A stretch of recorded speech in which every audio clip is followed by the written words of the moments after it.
Манай орон нутгийн өмчийн газар 1991 оны засгийн газрын шийдвэрээр орон нутагт өмч хөрөнгө шилжүүлэн гэсэнтэй холбогдуулан анх орон нутгийн өмчийн газрын суур өмч хөгжлийн комиссийг бол аймаг орон нутгууд байгуулсан байгаа.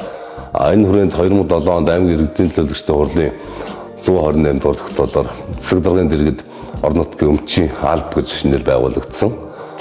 Мөн 2016 оны 9-р сард Монгол засгийн газрын тогтоолоор орон нутгийн өмчийн газрыг бас газар болгож нэр үүсгэн байгуулагдсан. Үүнээс хойш орон нутгийн өмчийн газар манаас одоогийн байдлаар 15 оны бүрэлдэхүүнтэй үйл ажиллагаагаа явуулж байна. Өнгөрсөн 2024-25 оны хугацаанд манайхаа орон нутгийн өмчийн газар маань аймгийн засгийн хөрөнгө оруулалтаар 320.2 сая төгрөгийн өртөгтэйгээр төр захиргааны 2 дугаар байрны сан техникийн шугамшуулжийг шинжлэх ажлыг зохион байгуулсан. Энэ ажил Тантара Энержи хувьцаат компани тендерээр шалгарч манай 2 дугаар байрны сан техникийн шугамшуулжийг бүрэн шинжилэн зохицуулж шинжилэн засварлаж ажилласан. Энэ хүрээнд энэ орон нутгийн өмчийн газрын буюу төр захиргааны 2 дугаар байранд үйл ажиллагаа явуулдаг нийт төрийн 6 байгууллагын төрийн албаагчдын ажиллах орчин ажиллах орчин сайжирч аятухтай ажиллах нөхцөл байдал бий болсон. За мөн орон нутгийн өмчийн газар өөрийн дотоод нөөц болцоонд тулгуурлан төрийн албаагчдынхаа өөрийн байгууллагын төрийн албаагчдынхаа ажиллах орчин нөхцөлийг сайжруулах зорилгоор нийт төрийн албаагчдаа 7 төрийн албаагчдын ажиллах ширээ сандал компьютер тоног төхөөрөмжийг шинжилэн сольж ажиллаж байна. Мөн орон нутгийн өмчийн газрынхаа хурлын заалыг бол бид нэр бас засварлан нийт 20 ширээ 40 сандал авч хурлын заалаар үйл ажиллагаа явуулахад хэвэн болгож бас засварлаж төгсүүлж ажиллалаа энэ 25 онд. За албаагчдыг чадварчуулах сургалт үйл ажиллагааны хүрээнд бол төрийн өмчийн бодлогын газар, засгийн газрын хэрэглэх газар болон Монголын хөрөнгийн бирж хувьцаат компанитай хамтран зохион байгуулсан төрийн бол орон нутгийн өмчит компани шинжил ба хөрөнгийн зах зээл гэсэн сэдвт сургалтын ардл манай орон нутгийн өмчийн газрын мэргэжлийн албаагчид мөн хамрагдлаа. Мөн төрийн өмчийн бодлогын газрын төрийн өмчийн хяналт шалгалтын хэлцээс зохион байгуулагдсан орон нутгийн өмчийн газрын албаагчдыг чадварчуулах сургалтанд хамрууллаа. Мөн төрийн өмчийн бүртгэл ашиглалтын хэлтс, захиргаа удирдлагын хэлтстэй хамтран төрийн өмчийн удирдлага зохицуулалтын хэлтстэй хамтран зохион байгуулсан төрийн болон орон нутгийн өмчийн бүртгэл удирдлага зохицуулалтын цахим системийн сургалтанд орон нутгийн өмчийн газрынхаа нийт албаагчдыг бол амжилттай хамруулан ажиллалаа. 25 оны 9-р сарын 22-наас 10 сарын 2-ны хугацаанд бол 2 ажлын хэсэг гарч орон нутгийн өмчтэй нийт аймгийн хэмжээний 352 байгууллага дээр хяналт шалгалтын ажил буюу өмч эзэмшлийн гэрээх дүгнэх ажлыг зохион байгуулж ажиллалаа. Энэ ажлын хүрээнд нийт хангалттай буюу хангалтгүй үнэлэгдсэн байгууллага төсвийн шууд захирагч нарт бол мэргэж дарагдсан чиглэлээр зөвлөгөө өгч ажлын алдаа дутагдал зуршлыг сайжруулах чиглэлээр мөн албан шаардлага хургуулan ажиллаж байна.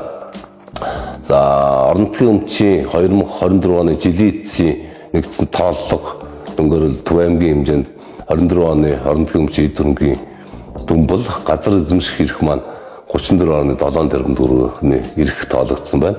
Барилга байгууламж бол 328.5 тэрбум төгрөг, машин тоног төхөөрөмж 57.9 тэрбум төгрөг, тээврийн эрсдэл 28.2 тэрбум төгрөг, тавилга идэвхжил 40.5 тэрбум, дуусаагүй барилга 1 тэрбум гэсэн ийм хөрөнгүүд тоологдож нийт 352 байгууллагын өмч хөрөнгийг бол нэгтгэж тоолгод хамрууллаа. Хүрээнд аймгийн иргэдийн төлөөлөгчдийн хурлаар бид нэр 4-5 дугаар улдаанаар бол 34 байгууллагын 3.2 тэрбум төгрөгийн хөрөнгийн асуудлыг шийдвэрлүүлэн ажиллалаа. Тогтоолын дагуу хөрөнгийн дуудлагын худалдааг 2 удаа зохион байгууллаа. Мөн улс аймгийн төсөв орон нутгийн хөгжлийн сан хандив бэлгэлээр бий болсон 33 тээврийн эрсдэлийг бол бүртгэлд авах улсын дугаар гэрчлэгээ олгох ажлыг бол мөн зохион байгуулж ажиллалаа. Мөн төрийн өмчийн бодлогын газрын 271 дугаар тогтоол мөн 52 дугаар тогтоол аймгийн засаг даргын 394 дугаар захирамжийг хэрэгжүүлэх зорилгоор хөрөнгийн ашиглалтын хугацааг мөн шинжилэн тогтоож өмч хамгаалах байнгын зөвлөлийн шийдвэрийг гаргуулж мөн ажиллаж байна. За мөн төрийн өмчийн хяналт шалгалтын чиглэлээр бол бид нэр энэ жил аймгийн засаг даргын цагаар батлуулсан удирдамжийн хүрээнд бол аймгийн хэмжээнд орон нутгийн өмчтэй болон орон нутгийн өмчтэй төсөв байгууллагууд бол хяналт шалгалтыг зохион байгуулан ажиллаа. Мөн хяналт шалгалтын хүрээнд Төв аймгийн Баян Өнжигөл, Дэлгэрхан, Эрдэнэсанд, Жаргаланд мөн заамаар хөгжил орон нутгийн өмчтэй аж ахуйн төлөвлөрийн газар зэрэг байгууллагуудад хяналт шалгалтыг зохион байгуулж ажилласан. Монгол Улсын засгийн газрын 248 дугаар тогтоолын хүрээнд бол төрөөсийн орон сууц хөтөлбөрийг хэрэгжүүлэн ажиллаж байгаа. Энэ хүрээнд төрөөсийн орон сууцнд хамрагдахаар хүсэлт гаргасан иргэний өргөдөл хүсэлтийг бол манайх байгууллага хүлээн авч судалгаа мэдээлэлнэсэнд бүртгэж ажиллаж байна. 2018 оноос хойш нийт 67 айл өрхийг бол төрөөсийн орон сууцнд хамруулан ажиллалаа. Энэ 67 айл өрхийн 250 орчим иргэнийг бол төрөөсийн орон сууцнд хамруулсан байна. Энийг задлаад ярил өндөр настай буюу өндөр насны төр тогтоологсон ахмад настай 18 өрх байна. Өрсөлдөөн бэрхшээлтэй иргэн түүнийг халамжилдаг 4 өргөдлөхөөс эцэг бүлэгт бол 9 хүн байгаа. Хувийн байгууллагын ажлагчд болон хуваарь хөдөлмөрлөгч 4 өрх айл байна. Мөн залуу гэр бүл төрийн захиргааны албаагч 11, эрүүл мэндийн салбарын 10, боловсрол соёл урлагийн салбарын 11 гээд нийт 67 өрхийг бол бид нар төрөөсийн орон сууцнд хамруулан ажиллаж байна. 18-аас 25 оны байдлаар нийт аймгийн хэмжээнд 2600 м2 талбай бүхий 2-оос 1-ээс 2-3 бүхий 1.1 тэрбум төгрөгийн өртөгтэй 67 байрыг бас худалдаа авч төрөөсийн орон сууцны санд төвлөрүүллээ. За мөн төрөөсийн орон сууц хөтөлбөрийн хүрээнд аймгийн хэмжээнд аймгийн засаг даргын зөвлөлөөр бол энэ 2025 онд 1.5 тэрбум төгрөгийн өртгөөр 50 байрыг бол төрөөсийн орон сууцны санд худалдаж авахар шийдвэрлсэн. Энэ хүрээнд бид нар эхний ээлжинд тендер зарлаж 15 байрыг л худалдаа авахар гэрээ байгууллаа. Тухайн байрны үнийн дүнгийн 30 сая төгрөгийг бол аймгаас төрөөсийн орон сууцны сангаас бол 30 саяыг нь төлж үлдсэн дүнгийн тухайн төрөөсийн орон сууцнд хамрагдж байгаа иргэн буюу төрийн албаагч мөн өөрөө орон сууцны зээлэнд хамрагдан тухайн төрөөсийн орон сууцны төлбөрөө төлж орон сууцнд хамрагдах ийм нөхцөл болцолтойгоор бол төрөөсийн орон сууцаа энэ жил хөтөлбөрөөр хэрэгжүүлэн ажиллаж байна.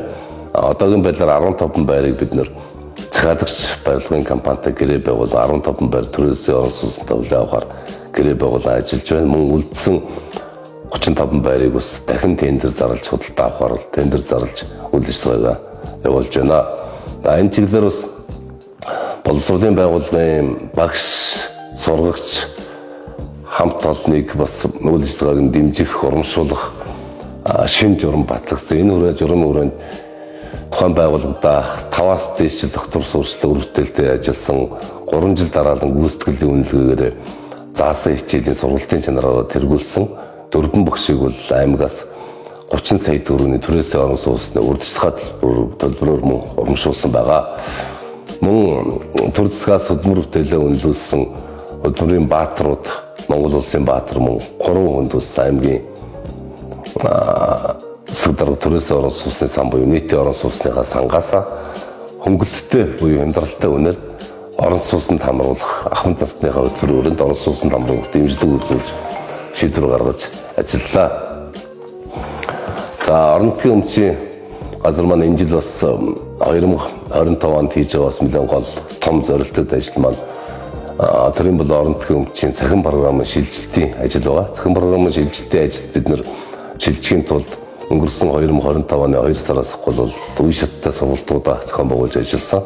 Энэ хүрээнд өнгөрсөн сая 10 сарын 2-ноос бид нэр аймгийн төвдөр тэрийн бол орон нутгийн өмчтэй байгууллагуудын дарга нэгтлэн бодогч нарыг хамруулсан 600 орчим хүнийг хамруулан сургалтыг 2 өдөр Монгол Ургатан театрт зохион байгууллаа.